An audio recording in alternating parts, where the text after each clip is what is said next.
Dia melihat itu dan dia berpegangan sama itu. Pelukan. Dipeluk sama dia. Dia berusaha menyelamatkan diri karena ketakutannya dia mungkin ya.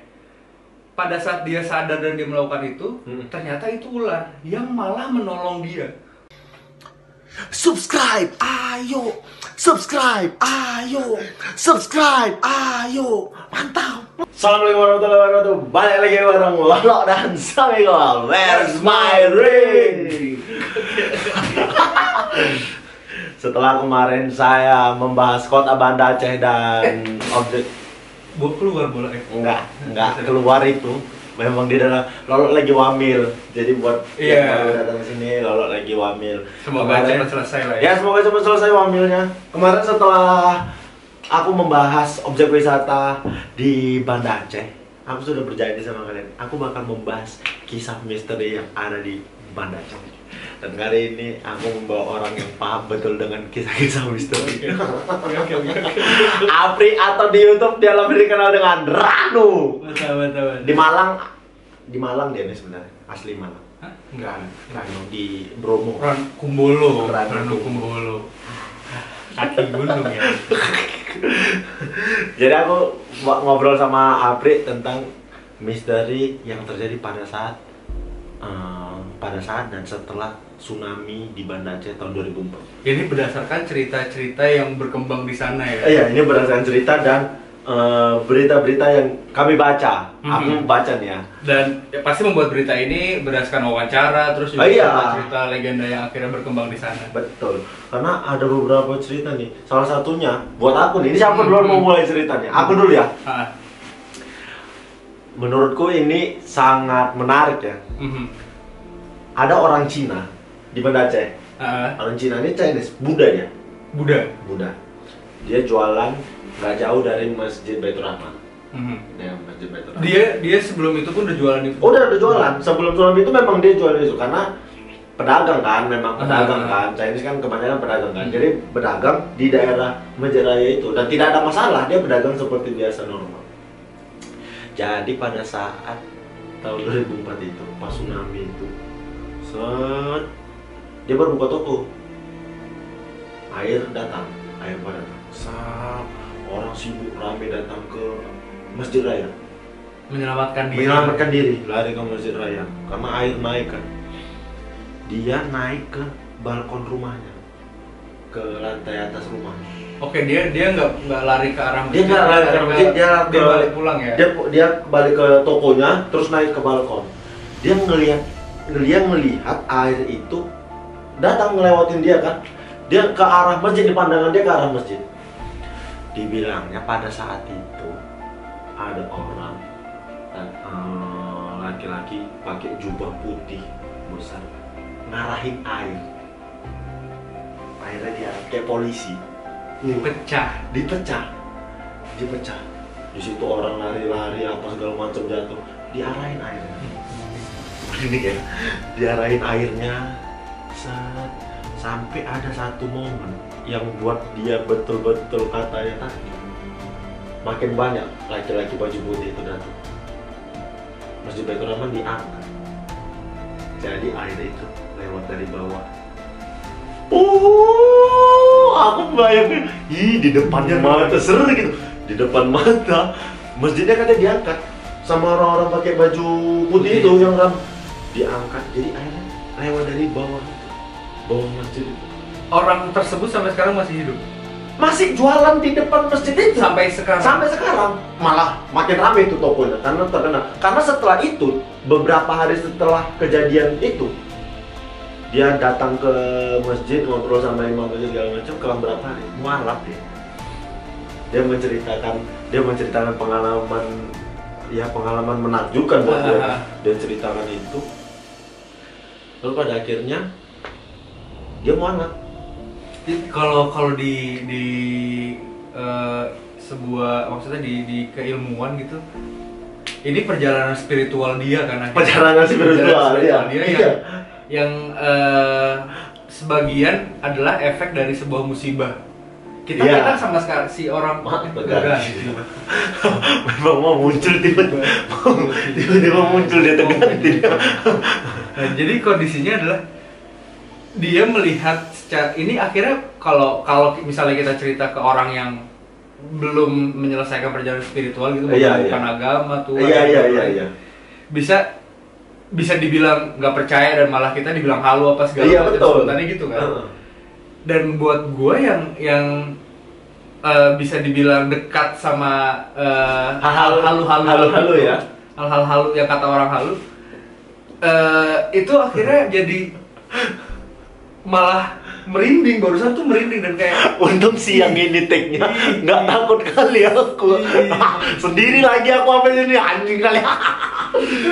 Aku sendiri ya, kenapa aku sendiri termasuk orang yang percaya? Karena kalau dilihat Masjid Raya Baitur Rahman itu secara bangunan tidak rusak sedikit pun. Terus dia itu kalau kita lihat di TV pada saat itu, air itu cuma lewat di halamannya gitu aja. Iya benar, kayak ada yang ngarangin. Iya, yang kotor itu di halamannya itu aja, di halamannya aja. Dalam apa segala macam bangunan tetap kokoh kan. Aku tuh waktu itu masih kurang lebih umur 15 tahun kan, berarti 2004 kan itu. 2004 ya. 14 sampai 15 tahun. Kondisinya kita belum sadar sama musibah. Terlalu aware sama musibah besar kan. Iya, belum paham sampai sana. Iya, betul. Dan pas sekarang ngebaca dan tahu lagi, memang ada kalau dibilang kita ngebahas, kita kesampingin halunya, kesampingin cerita legenda ini kan udah jadi legenda ya. Udah jadi. Dan beliau pun si bapak tadi itu udah akhirnya mualaf dan segala macam. Kalau kita logisin sedikit aja. Struktur bangunan kan berpengaruh kan. Oh iya, betul. Cuma balik lagi, kita nggak bisa mengganggu kepercayaan beliau. Iya. Dan jangan coba mengusik kepercayaan itu. Iya, betul. Kita terima aja kalau kita nggak percaya, disimpan, jangan dijudge. Karena kalau dipikir, kau bilang betul, struktur bangunan itu mempengaruhi, berpengaruh. Tapi kan kalau Masjid Raya Baitur Rahman gede kan ada satu masjid di daerah Melabok, kan nggak besar. Dan aku tahu juga. Masjidnya kecil. Merinding. Masjidnya kecil, yang lain hancur sekelilingnya, dia sendiri. Jawaban terbaik untuk sebuah pendapat atau cerita-cerita ini adalah cuma satu. Wallahu a'lam bishawab. Iya.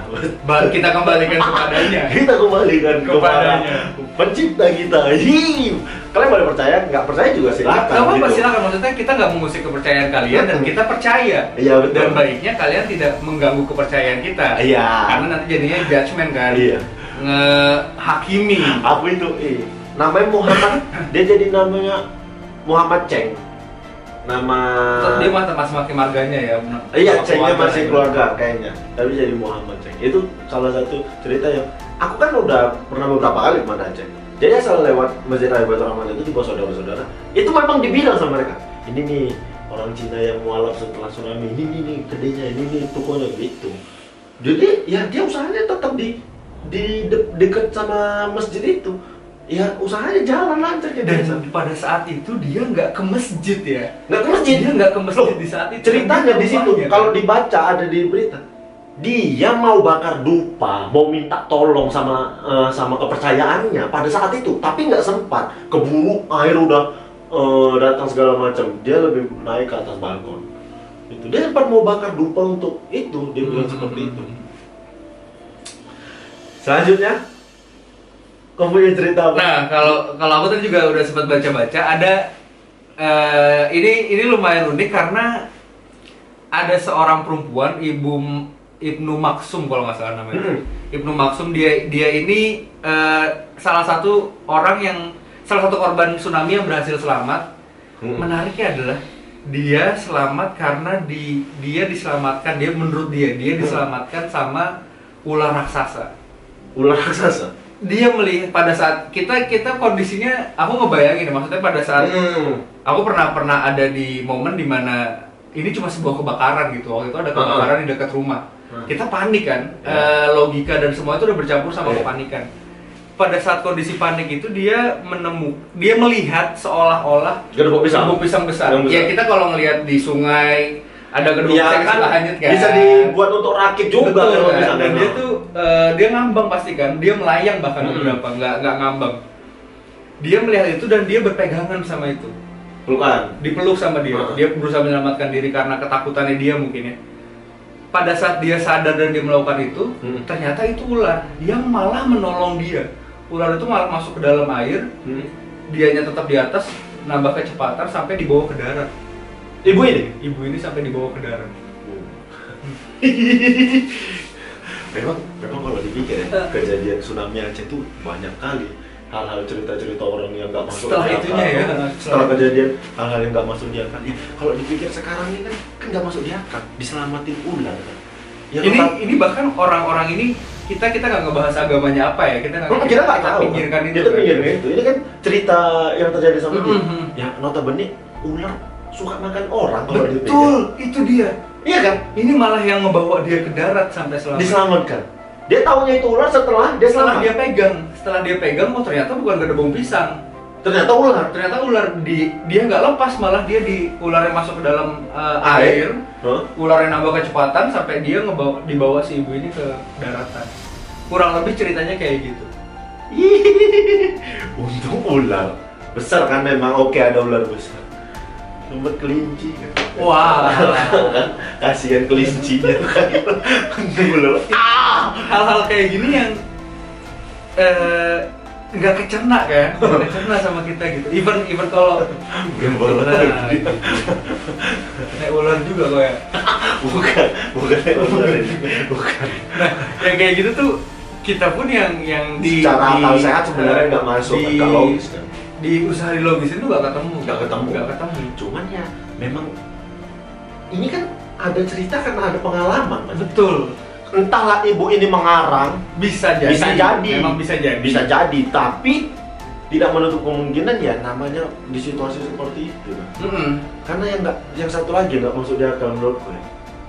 Kan ada PLT di Apung yang bertonton yang di tengah laut terus tiba-tiba ada di tengah kota. Aku udah pernah langsung ke sana melihat. Ini kita sambungin ke yang awal tadi ya. Itu bertonton kan, gede banget kan, bahkan bisa melebihi 2-3 rumah. Iya. Ke bawah.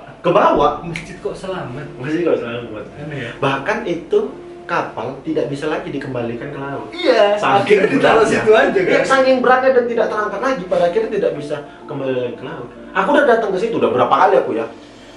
Dari habis tsunami itu kelang beberapa tahun, aku datang ke PLTD itu. Datang cerita-cerita orang sekitar gitu. Dari bawah kapal itu masih banyak orang yang berteriak minta tolong karena pada saat itu ini kalau sekarang udah jadi objek wisata yang terawat kan. Pada saat itu kan belum nih. Ku intip lah memang bawah kapal itu. Di bawah kapal itu masih ada guling, boneka. Kan itu rumah semua. Kan pasti banyak yang ketimpa di bawah itu. Jadi kata orang-orang sekitar tuh masih banyak yang teriak minta tolong. Aku tempat wisata ya. Sekarang dijadiin monumen. Oke. Sekarang jadi monumen. Jadi orang bisa datang ke sana. Sekarang orang udah bisa datang karena udah dibuat rapi. Monumen yang nggak dibangun ya. Monumen yang nggak dibangun. Monumen hasil sebuah musibah itu gitu. Monumen hasil sebuah musibah, itulah dia. Kan nggak dibangun memang. Itu datang dari karena mesin apa segala macam katanya masih nyala. Sampai saat ini karena itu berfungsi, itu masih berfungsi kan. Karena ku intip kan, penasaran. Masih ada jarak kan antara kapal sama tanah. Pas ngeliat tuh kamu rasanya apa? Ya merinding, aku takut, aku tuh mana bener. Aku dicerita aja merinding. Aku sedikit aja nengoknya. Wih nggak tahan aku, habis itu nggak lah, aku pikir, daripada kerjaan ini nanti.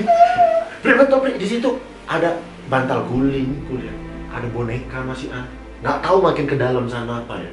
Ini kita jelasin dari mistisnya ya. Kita jelasin mistisnya. Seorang orang bilang kan katanya aku bisa nih.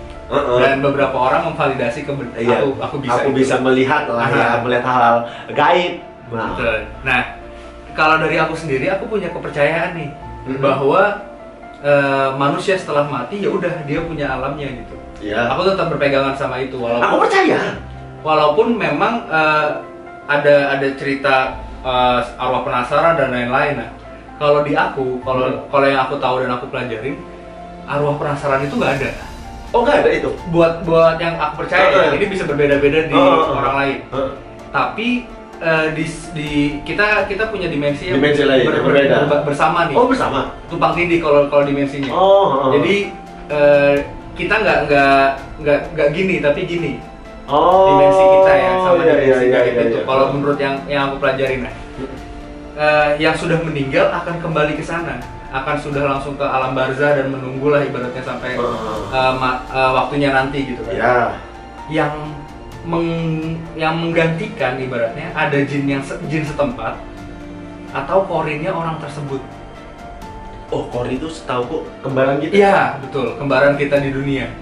Oh. Kita di dunia ini, dia kembarannya di sana gitu. Nah, kalau menurut cerita itu meledet dia sekarang.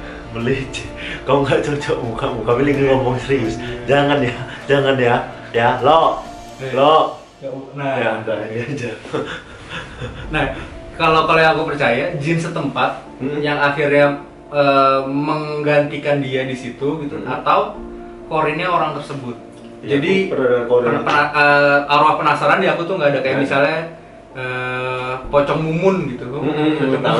Pocong mumun ada film pocong mumun mandra jadi tukang gali kubur. Pocong mumun tuh nggak ada tuh kalau di kepercayaan aku. Walaupun ada setan mumun misalnya, ya mungkin bukan dia tapi korinnya dia atau. Nah, tapi aku tanya, jin yang lain. kenapa korin tidak ikut ke arwah kita? Nah, kalau aku tuh nggak tahu sampai sana. Oh, sampai sana. Jadi dia mungkin stay di sini ya, karena yang berurusan kitanya. Oh gitu. Bukan dianya. Oh gitu. Dan ada beberapa kepercayaan yang bilang korin itu datang bersama roh. Ada kepercayaan yang bilang dia didampingi pasti udah menjadi manusia.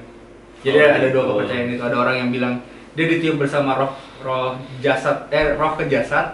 Ada yang bilang dia nemenin kita pas udah kita jalan. Gitu.